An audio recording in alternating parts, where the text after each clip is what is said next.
እኔ የምልሽ አንድ ጥቅስ ላሳይሽ አንድ ጥቅስ ላሳይሽ እና ምንም ጥያቄ አይደለም። ጥያቄ አልጠይቅሽም። ደክሞኛል። እኔ ምሳ አልበላሁም። እሺ ቀጥል። እኔ ራሱ አልበላሁም። እባክሽ ቆይ አንዴ እናንብብ አብረን። እሺ ታታባሩ እስቲ ጋይስ መኃልየ ዘሰሎሞን አንተ የቅድሙን ነገር እንዳታነበው። አይደለም ኖ እሱ አይደለም ሌላ ነው። መኃልየ ዘሰሎሞን ምዕራፍ 7 ቁጥር 2 ላይ አንቺ የመኮንን ልጅ ሆይ እግሮችሽ በጫማ ውስጥ እንዴት ውቦች ናቸው። ምንድነው የሚለው? ዳሌዎችሽ ነው። ኦኬ በአንጥረኛ እጅ እንደተሰሩ እንደ ዕንቁዎች ይመስላሉ። እምብርትሽ የወይን ጠጅ እንደማይጎልበት እንደተነጠረ ጽዋ ነው። ሆድሽ እንደ ስንዴ ክምር በአበባ እንደታጠረ ነው። እኔ የጅንጀና አካሄዲውን አልገባኝም። ሁለቱ ይሄን አላነበቡም ከይቅርታ ጋር። ሁለቱ ምንድነው የሚለው? እስቲ አንብቢልኝ።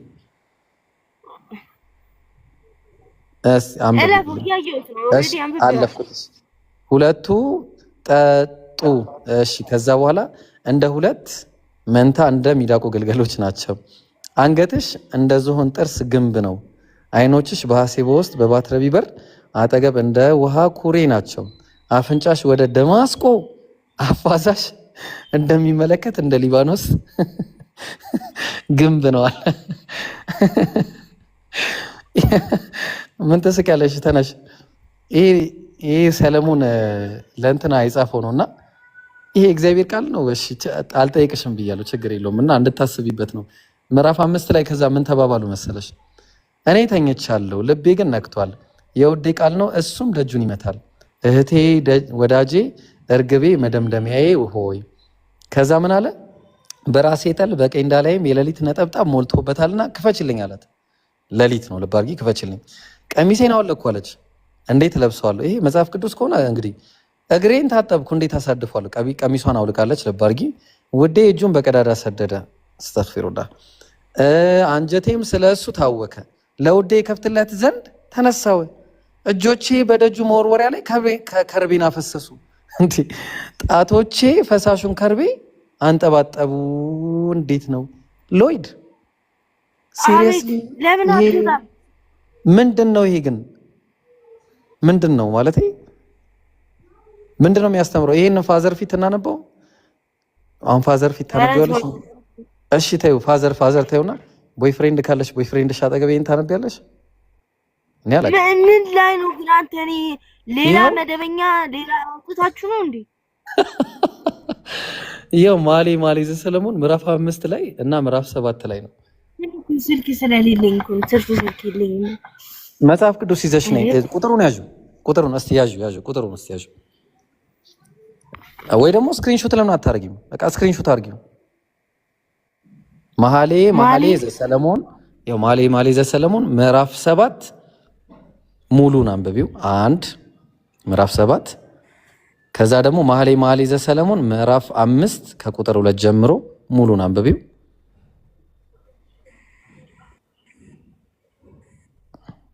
ከዛ ደግሞ ኦሪት ዘዳግም ምዕራፍ 23 ይሄንን እንኳን አንቺ ፊት አላነብም፣ እዚያ አጠገብ ያሉት አያነቡትም። ይሄን ኦሪት ዘዳግም ምዕራፍ 23 ቁጥር 1 ይሄ እስቲ በአይን ብቻ ይዩ።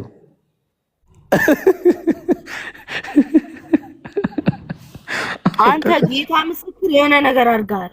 ወላሂ እኔ ምንም አላረኩም። ወላሂ በአላህ ምዬ ነው የምነግርሽ።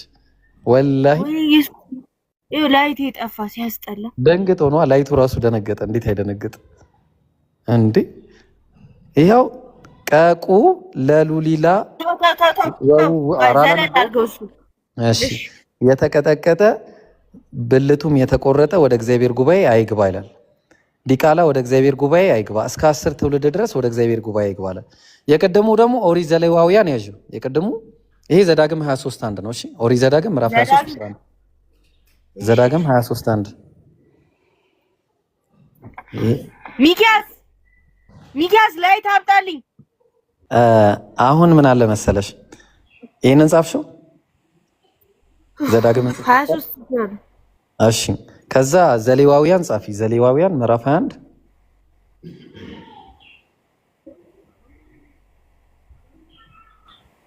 ምዕራፍ 21 ቁጥር 16 ምዕራፍ 21 ቁጥር ከ16 እስከ 23 ምስኪን። እሺ አሁን እነዚህን ሁሉ እኔ ለምን መሰለሽ ማለቅ እኔ ሙስሊም ነኝ። እንደ ሙስሊም የማልቀበልበት ምክንያቱ ቆይ መጀመሪያ አንድ ደግሞ ላሳይሽ። ይሄንንማ ሳላሳይሽ አይሆንም እንዴ። ቆይ አንድ ታባርጉ ጋይስ። እሺ እሺ አንድ ጊዜ ላሳይሽ። መመለክም አርጉ እንዳይዘጋ አካውንቴ አይዘጋባትም። ይሄ ኮፒ ሊንክ አርጉላት። እሺ በዛ በኩል ያላችሁ ይሄንን እንዳደነግጭ አይመለከተኝም። እኔ ምንም አያገባኝም። መጀመሪያ ጥቅሱን ያዥ። ጥቅሱን ያዥ መጀመሪያ አንደኛ ሳሙኤል ሁለተኛ ሳሙኤል ምዕራፍ 3 ቁጥር ከ12 እስከ 17 ድረስ እኔ አይመለከተኝም። እሺ ምን አለ መሰለሽ መጀመሪያ ቆይ እሺ እዚህ ጋር ልስተሽ በቃ ይኸውልሽ ቆይ መጀመሪያ እዚህ ላይ አይደለም አንዴ ከዛ ነው እዚህ ጋር የምመለስልሽ። ይሄንን ጥቅስ ያዥና ቆይ አንዴ ኮፒ ሊንክ አርጉላት። ጥሎሽ ታውቂያለሽ አይደለ ሎይድ? ጥሎሽ ጥሎሽ ምን ሊሰጥ ይችላል? እስቲ አንድ ሰው ምን ሊሰጥ ይችላል ለሰው? አንቺ ምን ቢሰጥሽ ደስ ይለሻል? ይሄን ጥቅስ ያዥው አንዴ። ያው መጽሐፈ ሳሙኤል ይሄን ነው የማነብልሽ። አንደኛ ሳሙኤል ምዕራፍ 18 ከቁጥር አንደኛ ሳሙኤል ምዕራፍ 18 ከቁጥር 25 እስከ 27 ፎሎ አድርጊኝ። አንድ ጊዜ ግን ፎሎ አድርጊኝ። እሺ ሳሙኤልም ዳዊትን በፍልስጤማውያን እጅ ይሰጥ ዘንድ አስቦ የንጉሱን ጠላቶች ይቀበል ዘንድ 100 ፍልስጤማውያን ሸለፈት አለ። ሸለፈት ማለት የወንድ ልጅ ብልት ነው። እሺ ከፍልስጤማውያን ሸለፈት በቀር ንጉሱ ማጫን አይሻም አለ። ማጫ ማለት ሚስት ማግባት ፈልጎ የሳኦልን ሚስት ማግባት ፈልጎ ዳዊት ነብዩ ዳዊት ማለት ነው። ምን አለው? ሄዶ ጠየቀው። ከዛ ሚስቴ ልጄን ማግባት ከፈለክ አለው ሜልኮንን 100 ፍልስጤማውያንን ግደልና ሸለፈታቸውን ቆርጠህ ጥሎሽ ይዘልኝ አለው ለሷ ማለት። ከዛ እሱ ምን አረገ? ያው ከፍልስጤማውያን ሸለፈት በቀር ማጫ አይሻም ብላችሁ ለዳዊት ንገሩት አላቸው። የሳኦልም ባሪያዎች ይህንን ቃል ለዳዊት ነገሩት። ለንጉሱም አማች ይሆን ዘንድ ዳዊትን ደስ አሰኘው። ዳዊትና ሰዎቹም ተነስተው ሄዱ፣ ከፍልስጤማውያንም 100 ሰዎችን ገደሉ አለ። ዳዊትም ለንጉሱ አማች ይሆን ዘንድ ሰለባቸውን አምጥቶ በቁጥራቸው ልክ ለንጉሱ ሰጠ። ሳሙኤልም ልጁ ሜልኮንን ዳረለት። እንዴ ሎይድ አስበሽዋል? ቆርጦ በማዳበሪያ የሆነ የተሸከመው 100 ሸለፈት እንዴት ከዛ ደግሞ አስቢ እየቆጠረ ሲያስረክብ ማለት ነው። ያው 1 2 ሸለፈት 3 ሸለፈት 4 ሸለፈት አስበሽዋል? እኔ አረ ኢብራሂም እኔን ልቤን አስጨነቀው። ቴንክ ዩ ሶ ማች። እንዳትወጪ እንዴ መውጣትማ አይቻልም። አረ አልወጣም ተመችቶኝ። ሌላ ደግሞ አንድ ላሳይሽ። ቆይ እኔ ቴሌግራም ላይ ልግባና የራስ ቴሌግራም አለ መለቅበት። ቴንክ ዩ ሶ ማች። እሺ ጊፍት ምናምን ስጧት። እሺ የኔ ልጆችም እየሄዳችሁ ጊፍት ምናምን አበረታቷት፣ ስራ ትስራበት። እሺ አንተ ድንቅ ሰው ነህ ይብራሂም። እውነት ድንቅ አውቃለሁ። ድንቅነቴን ምን ማድረግ አይቻልም። ታያለሽ ከዛ ስትፎግሪ ማለት ነው። እሺ ኦኬ ላሳይሽ። እዚህ ጋር ያስቀመጥኩት ፋይል አለና ገና በሜም ሲሆን ደግሞ የሌለ ነው የሚያምረው፣ ያበደ ነው የሚሆነው። ግን አንድ ፎቶ አለ፣ እሱ ከባድ ነው። እሱን እንኳን አለ እንዴት አድርጌ ነው ማሳየው? ቆይ እሺ እናቀርጋቸው ይታለ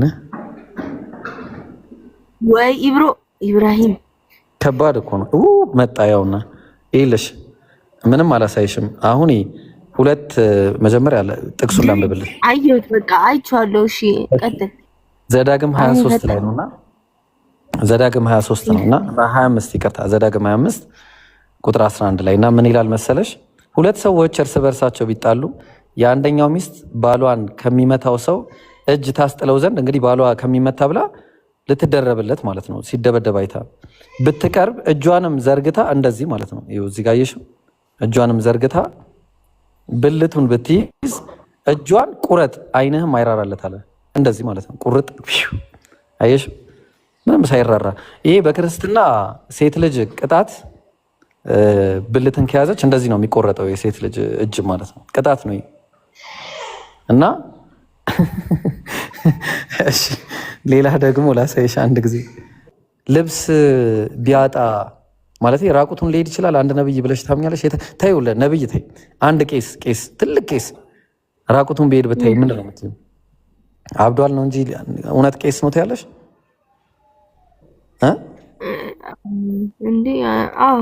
ሊሆን አይችልም።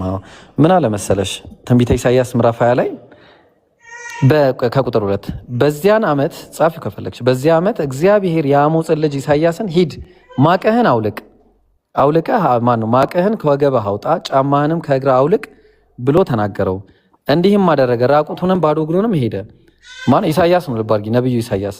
እግዚአብሔርም አለ ባሪያዬ ኢሳይያስ በግብፅና በኢትዮጵያ ላይ 3 ዓመት ለምልክትና ለታምራት ሊሆን ራቁቱንና ባዶ እግሩን ሄደ።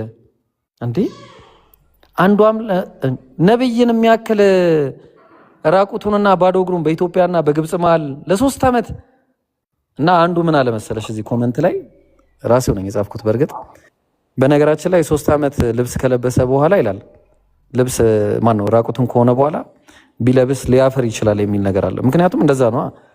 ልብስ ልታለብሽ ብትሞክሪ ሊያፍር ይችላሉላ እንዴ። እና ነብይ እንዴት እንደዚህ በዚህ ልክ የአምላክን ነቢያቶች እንደዚህ እኔ ለዚህ ነው በቃ ይሄ አሁን ወደ ቁም ነገሩ አሁን ይሄ ሁሉ እስቲ መጀመሪያ ደግሞ አንድ ሁለት ነገር ደግሞ የእግዚአብሔርን ባህሪ ደግሞ ላሳይሽ። ሎይድዬ እስቲ አሁን አንቺ ስታስቢው ጸጸት የሚባለው ነገር ለአምላክ ይገባዋል? ኧረ አይገባ ማለት አምላክ ይጸጸታል እንዴ? ለምን ይጸጸታል? እንደዚህ ይሄ እኔና አንቺ የምንጸጸተው ጸጸት ነው አይደል? እንደዚህ እሺ። አምላክ ታዲያ ምንድን ነው ማለት ማን ነው ይሄን? እሺ አሁን ይሄ አምላክ ዘፍጥረት 6:6 ላይ እግዚአብሔርም ሰውን በምድር ላይ በመፍጠሩ ተጸጸተ፣ በልቡም አዘነ። ተጸጸተ ኖ ይሄኛው ጥያቄ ማለት ነው። እሺ ለምን ከላይ ያለውን ማንበብ እኮ ትችላለህ። ምን አደረጉ እነዛ ሰዎች? ምን አድርገው ነው የተጸጸተው? ኧረ መሬቱን አትቆፍሪው። እሺ ተጸጸተ ነው አሁን ቁም ነገሩ። ይጸጸታል ወይስ አይጸጸትም ነው? እሺ ታዩ በቃ እሺ። እዚህ ጋር ተጸጽቶ ነው የምናገኘው። ተጸጽቶ ቆይ ላሳይሽ። ምን አለ መሰለሽ እግዚአብሔር ሲናገር ይኸው አንደኛ ሳሙኤል ምዕራፍ 15 ላይ አሁንም ሄደህ አማሌቅን ምታ፣ ያላቸውንም ሁሉ ፈጽመህ አጥፋ አለው። አትማራቸው፣ ወንዱንና ሴቱን፣ ብላቴናውንና ሕፃኑን፣ ወንዱንና ሴት ማነው ብላቴናና ሕፃኑን፣ በሬውንና በጉን፣ ግመሉንና አህያውን ምን አድርጋለው? ግደል አለው አይደለ? እግዚአብሔር ነው የሚለው። አሁን ጥያቄው ለምን ሕፃናት ተገደሉ ምናምን አይደለም። ጥያቄ የእሱ ሌላ ነው። ለምን ሕፃናት ምናምን ሴት ወንዱ ተገደለ አይደለም። እሱን አስገድለዋል ኦልሬዲ፣ ችግር የለውም። ይሁንና አትማራቸው አለ። ይህ ሎይዲ ተመልከች፣ አትማራቸው ብሎት ነበር። ግን ይህንን ባለማድረጉ ምክንያት ምን ሆነ መሰለሽ? ይኸው ሳውልም ወደ ቤቱ ወደ ጊብአ ወጣ። ሳሙኤልም እስከ ሞተበት ቀን ድረስ ሳውልን ለማየት ዳግመኛ አልሄደም። ሳሙኤልም ለሳውል አለቀሰ። እግዚአብሔርም በእስራኤል ላይ ሳውልን ስላነገሰ ምን አደረገ ይላል? ተጸጸተ። ኦ ማይ ጋድ! አምላክ ሎይድ ቆይ አይደለም። እኔ እኮ አንድነት እዚህ ጋር በጣም ትልቅ ፕሮፌሰር ማለት መጥቶ ሁሉም ጥያቄ መልስ ልስጥህ እያለ ነው። ቆይ አንዴ እኔና አንቺ እናውራና ከዛ በኋላ ደግሞ ይመልሱልሻል። ችግር የለውም። እኔማ ስለማላወራ ነው የተመቸው። ቆይ አንቺ ጥያቄ ብቻ ያዥ፣ ችግር የለውም። ግን አምላክ እያዝኩ ነው። ግን አንድነትን ላስገባው። አንድነት ሪኩዌስት ላክልኝ። ቆይ ችግር የለውም። ጥያቄ መልስ ልስጥህ ታስገቢዋለሽ። እሺ ጥያቄሽን ይመልሳል። ግን አሁን ጥያቄው ሌላ ደግሞ ላሳይሽ። ምን አለ መሰለሽ ያው አንደኛ ቆሮንቶስ ምዕራፍ 25 ላይ ምዕራፍ 1 ቁጥር 25 ላይ ከሰው ይልቅ የእግዚአብሔር ሞኝነት ይበልጣል አለ። የእግዚአብሔር ድካም ከሰው ይልቅ ይበረታልና አለ። እግዚአብሔር ሞኝ ነው ይላል። እንዴት ነው? እኔ ማለት ከሰው ይልቅ የእግዚአብሔር ሞኝነት ይጠባልና ይላል።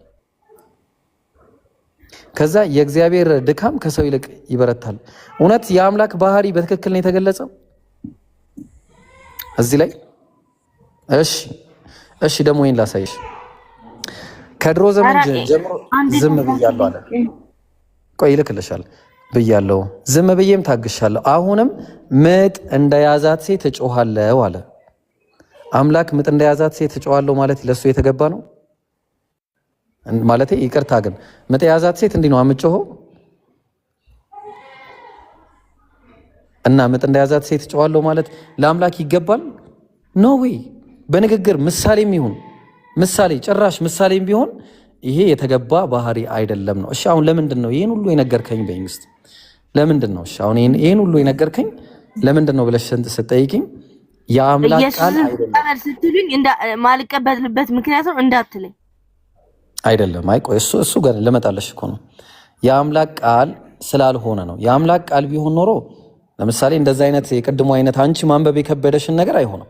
የአምላክ ቃል ተመልከች ምን እንደሚል። የከበርክ ቴዎፍሎስ ሆይ አለ። የከበርክ ቴዎፍሎስ ሆይ፣ ደብዳቤው ለቴዎፍሎስ የተጻፈ ደብዳቤ ነው። ከመጀመሪያው በዓይን ያዩትና የቃሉ አገልጋዮች የሆኑት እንዳስተላለፉልናል። በእኛ ዘንድ ስለተፈጸመው ነገር ብዙዎች ታሪክን አለ። ታሪክ ምንድን ነው የተዘጋጀው? ታሪክ ልብ አድርጊ። ብዙዎች ታሪክን በየተራው ለማዘጋጀት ስለሞከሩ እኔ ደግሞ ስለተማርከው ቃል እርግጡን እንድታውቅ ከመጀመሪያ ሁሉ በጥንቃቄ ተከትዬ ከመጀመሪያው ልጽፍልህ መልካም ሆኖ ታየኛለ። ይሄ ነገር ታሪክ ነው። ልብ አድርጊ። የተጻፈው ታሪክ ነው። የህይወት ታሪክ ነው። ሎይድ አምላክ የህይወት ታሪክ ነው ያወረደው። እንደዛ ነው። የህይወት ታሪክ ነው ለሰው ሲነግረኝ። ኢየሱስ ምን አለ መሰለሽ? ኢየሱስ ሲናገር ዮሐንስ ወንጌል ምዕራፍ 12 ላይ ቁጥር 49 ላይ እንዲህ ይላል። ተመልከች ምን እንደሚል። እኔ ከራሴ አልተናገርኩምና አለ፣ ነገር ግን የላከኝ አብ እሱ የምለውን የምናገረውን ትእዛዝ ሰጠኝ አለ። ትእዛዝ ሰጪው ማን ነው? ሎይድዬ እግዚአብሔር ነው አይደል? ለኢየሱስ የሚነግረው እግዚአብሔር ነበረ። ስለዚህ እግዚአብሔር ትእዛዝ ሰጪ ከሆነ እግዚአብሔር የሚነግረው የህይወት ታሪክ ነው እንዴ? ይኸው ምን አለ መሰለሽ? አሁን እዚህ ጋር ሉቃስ ወንጌል ይህንን ነገር ሲነግረው ከመቼ እንደጀመረ ላሳይሽ። ኢየሱስም ሊያስተምር ሲጀምር እድሜው 30 ዓመት ያልሆኑት ነበር አለ። እግዚአብሔር መንገድ ሲጀምር ለሱ ስንት ዓመቱ ነበር? 30 ዓመት።